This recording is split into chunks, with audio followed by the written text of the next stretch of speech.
Let's take a look at Japanese villages.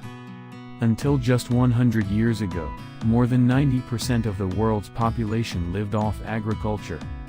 In other words, villages where people farmed were the norm. Last time, I talked about rural life in the Edo period. This time, I will explain the culture of Edo town, known as Genroku culture. Genroku culture flourished in the early Edo period, from the late 17th century to the early 18th century, mainly in Kyoto and Osaka. During the Edo period, there were three major cities in Japan. One was Edo, the political center of the country. Samurai from all over the country gathered in Edo due to the Sankenkotai system, and they produced nothing but consumed goods. Edo was a major consumption center. Another is Kyoto. Kyoto is an ancient capital where the emperor resides, and it is a land with many temples and shrines. As a result, it has also been a center for traditional crafts used by the aristocracy and temples. And then there is Osaka. Osaka is the land where Hideyoshi Toyotomi built his castle, and it served as a transportation hub for shipping goods from Kyushu, Chugoku, and Shikoku via the Seto Inland Sea.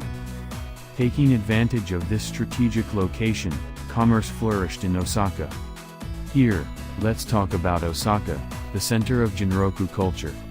During the Edo period, it was a peaceful time, and transportation became safe. With transportation becoming safe, sea and land routes opened up significantly. Osaka became a hub for transportation by water and land. During the Edo period, rice produced throughout the country was gathered in Osaka. The price of rice was determined in Osaka and then sent to consumer areas such as Edo. In addition, specialty products from all over the country were gathered in Osaka and sold to various regions. This is why Osaka is called the kitchen of the nation. As a result, feudal lords from all over the country built residences in Osaka to sell their rice. They had no choice but to sell their rice in Osaka to convert it into cash. The Japanese economy was backed by rice to such an extent that it could be called a rice-based economy. Rice was that important a crop for the Japanese people. Osaka was the world's first futures market. Even without actual rice, future rice harvests could be traded as futures. And so, the merchants of Osaka who dealt in rice gradually accumulated great wealth. A large amount of money flowed into Osaka, making it Japan's leading economic city. And it was these wealthy townspeople who became the driving force behind the Genroku culture. Before the Genroku culture emerged, the bearers of Japanese culture were the aristocracy from the Nara and Heian periods. In the Edo period, various industries, including agriculture, developed, and townspeople with economic power appeared. The Genroku culture was characterized by wealthy townspeople who devoted themselves to learning and entertainment, and who excelled in fields such as painting, literature, and performing arts. At the height of the Genroku culture, Osaka had a population of 400,000, of which only about 2% were samurai. This was in stark contrast to Edo, where samurai accounted for half of the population. Osaka merchants dealt in rice and specialty products from all over the country, and their businesses were diverse. Some of them became wealthy enough to enjoy entertainment. As a result, many new forms of entertainment originated in Osaka. One of the arts that originated in Osaka is literature. This is called ukiyo-zoshi. A representative author is Saikaku Ihara. His literature was literature of the townspeople, by the townspeople, and for the townspeople.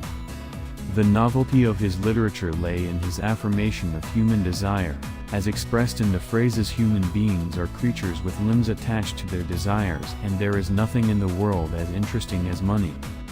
And in his realistic depiction of the townspeople's talent for profit and their enjoyment of consumer life. In his works, virtues such as talent, discernment, patience, and honesty were presented as ethical principles in the workplace. Ninyu Jiruri is a type of puppet theater that was popular in Osaka during the Genroku period. The most famous writer was Monzaemon Chikamatsu, and his works include Sonozaki Shinju.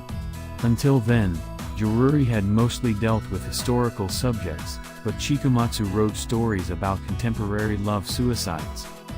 Although relatively free love existed in the Edo period, parents still had a strong influence on marriage, and it was difficult for lovers to marry. The story of Sonozaki Shinju is about a courtesan and a townsperson who are in love, but both have been promised to other people. Unable to be together, they choose death so that they can be together in the next life. This story captures the hearts of the townspeople of that time. Shinju became popular after this story became popular. As a result, the shogunate even issued a ban on Shinju. The two people who committed Shinju were left naked and their bodies were exposed.